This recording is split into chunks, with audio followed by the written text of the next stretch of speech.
Hey y'all, Trucker Zach Bell here, and on this episode of Truckin It, I'm going to talk with y'all about trucking with CPAP. Now, I just got this amazing Z2 Auto about a month ago, and I've been trying it in the truck. It is just one fantastic little CPAP machine. And, of course, for those of y'all who are going through the foam gate situation and or are looking to upgrade your machines, this episode is for you because I'm going to tell you everything that you need to know in terms of trucking with CPAP therapy. Now, for some of y'all who just got diagnosed, there's going to be several issues involved. Things like mask fit, if the mask can even stay on your head when you're in the sleeper, where your machine can rest either alongside your bed or on the nightstand, etc. So, I want to talk with you all about that right now on Truckin It. So, get your masks ready. Let's go.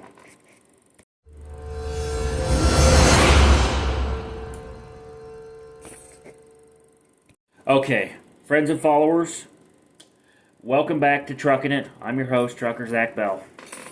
Taking you through the overnight, and I'm going through a lot of cuts and stuff with the videos. I've been working on my studio and the big move over the last few weeks, so therefore, all my characters are sitting on top of boxes right now while I wait on the process to continue.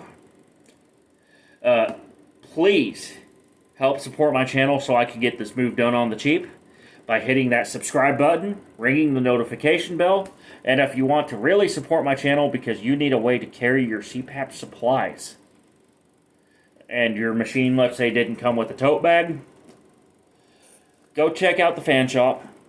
Links in the description below, and you can get a brand new tote bag with the phrase, "Keep on trucking it," so that you can carry your machine without worry. Now on to the show. So, I want to address a few things first off. If you have sleep apnea and you have an older machine, it's time to upgrade. Seriously. New machines are coming out every few months now. There's a couple of manufacturers that have been involved in recalls for their machines. In particular, Philips Respironics, who is addressing their recall by giving their users their latest model if your machine is less than 5 years old. So, check for details on the foam gate recall down in the description below. I have a couple of other episodes that talk about foam gate, and there's also plenty of other YouTubers who not only talk about foam gate, but about CPAP therapy in general. Lanky Lefty 27 and Nicko from CPAP Reviews, and that guy from USA Medical Supply. You have all earned my subscription, and I've been learning a lot about CPAP therapy from you. So thank you for giving me what I need to know. Let's start off with the machine itself.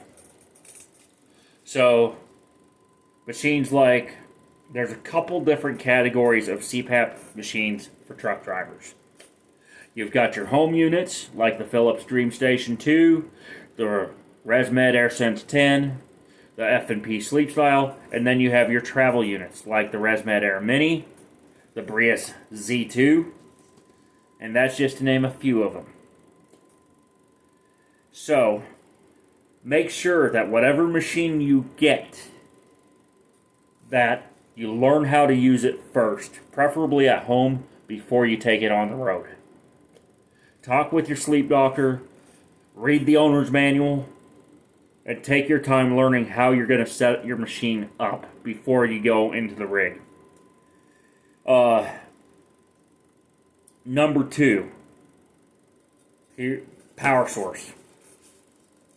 If your machine needs an external power source, like an AC cord or a DC cord, it's highly advised that you not only do address that, but that you also get a backup battery for it. And that is because you will definitely need it. And if you do not have it, whether it be one like this or one like this, depending on your machine, it's going to be more of a challenge for you to do your therapy. Make sure you also have the appropriate connector cables for that backup battery.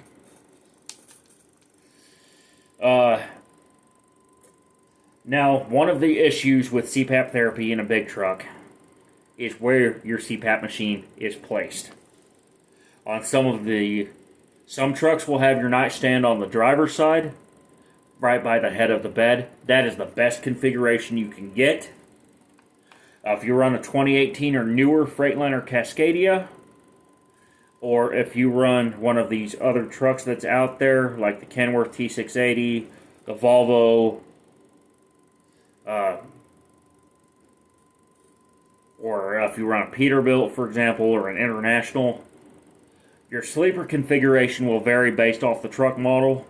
And for those of y'all who have the nightstand at the foot of the bed, you especially need to make sure that when you're picking out your CPAP tube, that your tube's going to be long enough to reach the end of the bed. Now, for the travel CPAP users, this is going to be less of an issue. But if you use a home CPAP machine, it's going to be more of an issue because the machine can fall off your nightstand and be seriously damaged by just merely hitting a bump or by you tossing and turning. So make sure that hose is long enough. If you're using a Philips DreamStation 1, or DreamStation Go in particular, you will want a bacteria filter like this. Because foam gate, and because of the fact that, and for that matter, it's a good idea to use a bacteria filter anyway with all the dust and the pollen that's in the sleeper.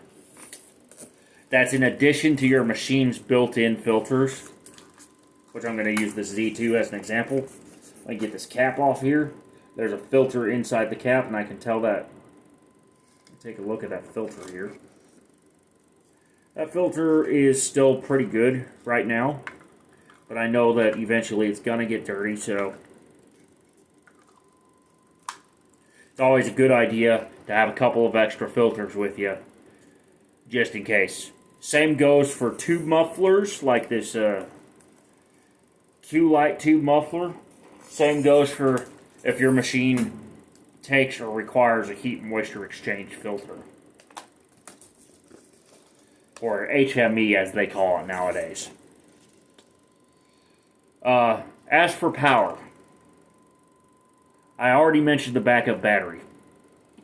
This is especially important if your truck has optimized idle or has a system that cuts it off after 5 minutes.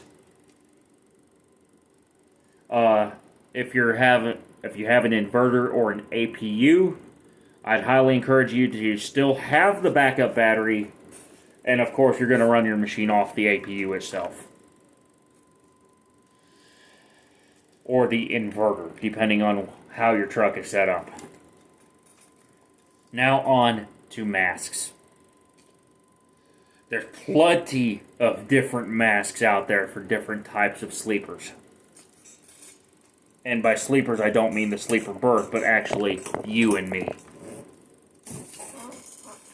So, I'm going to put my machine off to the side here and show you.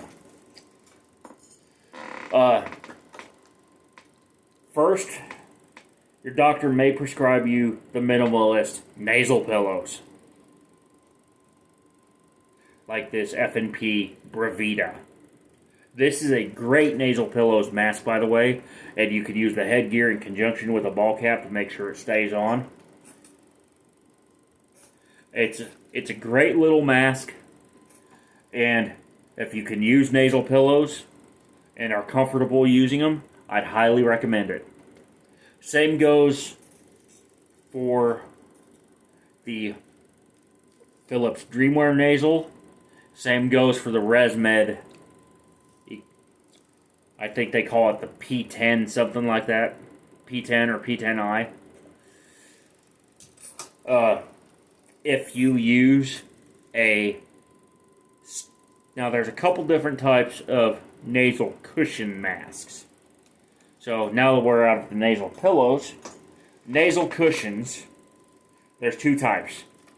There's the minimalist nasal cushion like this F&P Evora, which I just got last night, and it is a great little mask.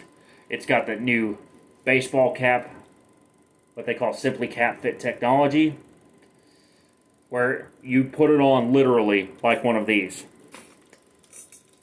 If you need a traditional nasal cushion that goes around the nose, Philips Respironics has their Dream Wisp, which is a great little mask also, especially if you have facial hair. And the nice thing about the Dream Wisp is that it uses multi-point headgear and a top-of-the-head tube connection. And same goes for the Philips DreamWear and some of the ResMed masks. So you're going to find a good mask regardless of, but it's going to take some trial and error to make sure that it fits you and the kind of sleep you do. So if you're a side sleeper, for example, you're going to need a mask perhaps with a top-of-head tube connection, whereas, and that's especially true if you're a stomach sleeper, whereas if you sleep on your back, and as well as some of the side sleepers, you can get away with a mask like this. Now, if you have severe allergies, or if you had a broken nose or facial surgery, then you go into either a full face or an oral mask. A full face mask, like this Philips DreamWear Full Face, is a great mask to use in a sleeper when you need a full face setup. Like if your nasal congestion is causing you to breathe out of your mouth, for example, it is a great thing to have. So I would encourage you to have at least one nasal mask and one full face mask if you're a beginner. Use the nasal most of the time, and if you have your stuffy nose, then get the full face. So, a couple of different mask options for you there. Now, some of the nasal masks have problems with the headgear slipping off. This is particularly true of some of the ResMed masks, and also of the previously mentioned F&P Revita. If you run into a situation like that, you can use a baseball cap to help hold the mask in place when you're fitting it. Now, some of y'all are not comfortable sleeping with a baseball cap on, but that is what you might need to do in order to make sure that you're able to keep your mask on.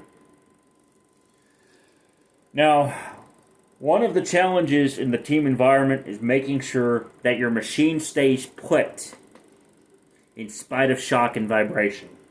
I did mention the tube length, that's a critical factor. If your machine's a heavy machine with heated humidification, like the Philips DreamStation 1 or the ResMed AirSense 10, make sure that water chamber is filled up and that you're using the humidification whenever you can. And if you're using a travel CPAP, you may consider sticking it on your wall with Velcro on the back. You may consider using a specially designed space in the sleeper. Or you may consider using a strap to hold it in place. Bungee cords are your friend in some cases. So, there you have it. Trucking with CPAP. Now, let's keep on trucking it. I'm your host, Trucker Zach Bell.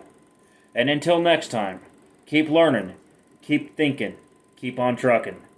let's make your best night's rest your next night's rest. And if you're on CPAP, make sure to let me know in the comments below as to how you keep your machine clean, and also let me know how you just make sure that your machine stays secure and on the nightstand. Bye for now.